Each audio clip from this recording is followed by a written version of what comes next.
All right, well, this is my first experience up close and personal with wrestling. We're here at the Recplex, and I have Coach Kris here, and wow, Team Manitoba, the men were absolutely amazing. Well, it's a young team. We have a few experienced wrestlers in Carson, Lee brothers, Hunter and Carson.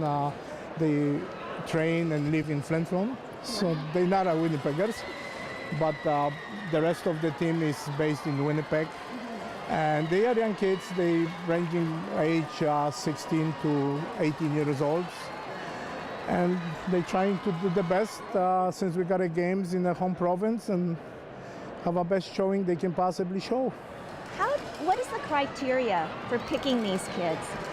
Basically, our criteria for picking the kids was at the provincial championships, and then we had the wrestle off. Basically, last wrestler standing.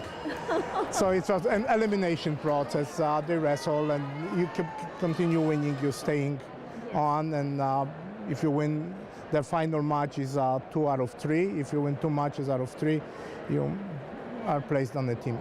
Now, you've been wrestling since age 10. How have you seen the sport grow and change over the years? Well, sport change quite a bit. The rules change.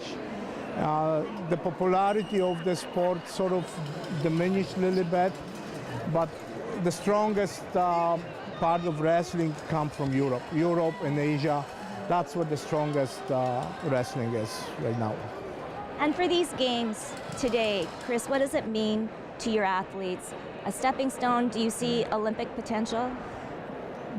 There is always Olympic potential. The kids have a dream. Sometimes you got to bring them down to earth because they're dreaming high, but wrestling is a long process. So when you're 17 or 16-year-old, I want to be on the next Olympics. That's not going to happen, okay? Because there is a lot of athletes that way above them. So you have to work, give yourself maybe 8 to 12 years before you develop to actually a real wrestler. And what has wrestling given you? What is wrestling giving me? I guess the biggest thing I get is the satisfaction that I don't see those kids sitting under 7-Eleven store. They come practice and teaches them, you know, how tough the life can be sometimes. Look at the mat.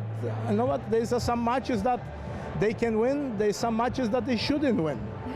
And so it's in life, you know, you gotta set your goals and keep pursuing. Well, not only is it about medaling, but it's also learning about life lessons here at the Canada Games. For Canada Now, I'm Tracy Koga.